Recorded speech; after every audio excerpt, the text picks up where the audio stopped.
when Martin Luther King would do his sit-ins, they would go into a white-only restaurant, they sit in, he would tell his followers, he would tell his people, hey, make sure that you only get arrested for sitting in the restaurant. Don't assault anybody.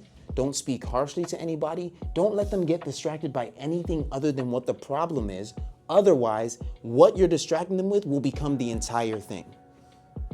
That's how Martin Luther King wanted to affect change. He knew that if you go in there assaulting people, you wouldn't be talking about segregation, they'd be talking about assault.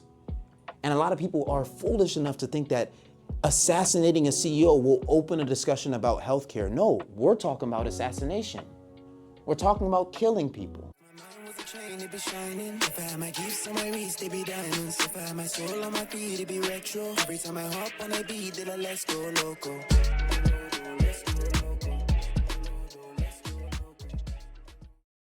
I don't know if you guys heard about the CEO killer. Has anybody heard about the CEO killer? Yeah. Yeah. You seen the reactions from people? People, how? So you guys see that, right? Do you know how you can not be moved by his death?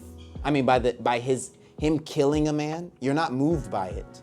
And in fact, you might even be cheering him on. That's how the world thinks, right? The value of human life is based on how many people are looking at the human life, right? But if you're drinking water, you realize that the value of human life comes from God. As in, no one is valuable unless God says so. And he said that we're all valuable.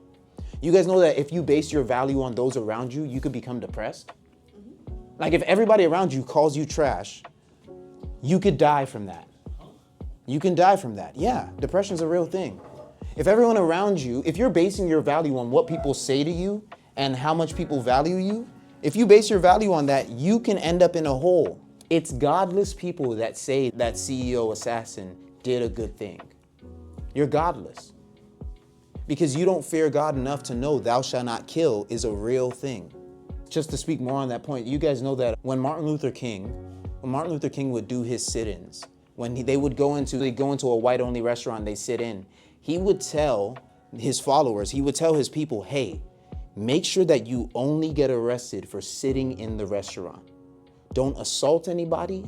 Don't speak harshly to anybody. Don't let them get distracted by anything other than what the problem is. Otherwise, what you're distracting them with will become the entire thing. That's how Martin Luther King wanted to affect change. He knew that if you go in there assaulting people, you wouldn't be talking about segregation, they'd be talking about assault. And a lot of people are foolish enough to think that assassinating a CEO will open a discussion about healthcare. No, we're talking about assassination. We're talking about killing people, right? It is not the way of things. It's not the way that we're meant to be. You listen to some rap music where they say things like, if anybody touches my brother, I'ma air the place out. Yeah, it's common. It's like, yeah, if you touch my brother, I'm going to kill all of you. And you listen to that and you say that enough times that I promise you, when you see somebody kill someone because they killed their brother, you might even go, well, yeah, that's what it is. That's not what it is. The last thing I'm gonna say towards that, the CEO thing is the thing I was talking to him about. Do you guys know in fact, let's go there. There's a story in the Bible. Let's go to Exodus 2. Let's go to Exodus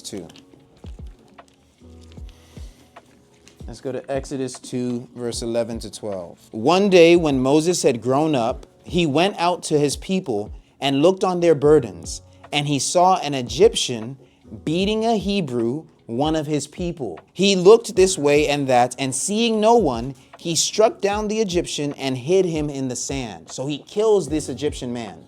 And he kills him because his people are getting wronged, right? So he commits murder, right? Because his people are getting wronged. It's almost like what this CEO assassin is talking about.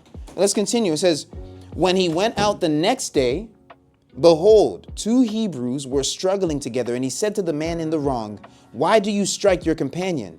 He answered, who made you a prince and a judge over us? Did you mean to kill me as you killed the Egyptian? Then Moses was afraid and thought, surely the thing is known. When Pharaoh heard of it, he sought to kill Moses, but Moses fled from Pharaoh and stayed in the land of Midian, and he sat down by a well. So, what happened to Moses? He killed somebody, right? Because they were doing the wrong thing. So he did the wrong thing. And then the next day, he saw two people arguing, and what did he try to do? He tried to fix the problem. And then what did they say to him?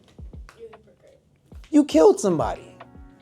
See, that's why Martin Luther King's movement was so effectual.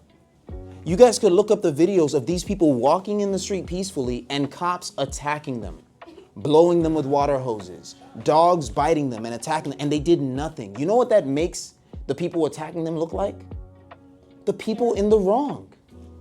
But I promise you guys, if they started fighting back, you know what it'd look like? Bad people fighting bad people. There's the same idea between why Jesus didn't get revenge and start killing everybody. No, you see your sin when someone does what is right by you. As in, if they do only what is right by you, you have no ground to stand on anymore. But you know what happens? If someone kills your brother, then you go and you kill their brother. You know that you're a murderer? Now, you're a murderer. The person that you want to point at, they're a murderer, right? But the second that you kill their brother, you're them. You can't say that you're any different from them. Listen, this is a part of why the world was amazed when Will Smith slapped Chris Rock. Were they amazed that Will Smith slapped Chris Rock? No. What were they amazed by? That Chris Rock didn't fight back. Chris Rock they didn't start squabbling on the stage. And I promise you guys, the reason why that happened, the reason why they didn't start squabbling on the stage is not because Chris Rock didn't want to get revenge or anything. He got revenge later in a stand-up special. He came for him. But the reason why he didn't do that, why he didn't fight, was because he was at the Oscars.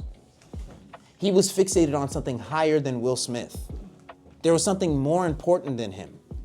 And so he didn't fall down to his level. In the same sense, guys, but in a greater sense, if your eyes are fixated on Christ, if you pant after him, read Psalm 42, verse 1 again. If you pant after him, like you pant after water, when somebody wrongs you, you'll still be looking. You'll be looking at it. Read it. As the deer pants for streams of water, so my soul pants for you, my God. That's the idea.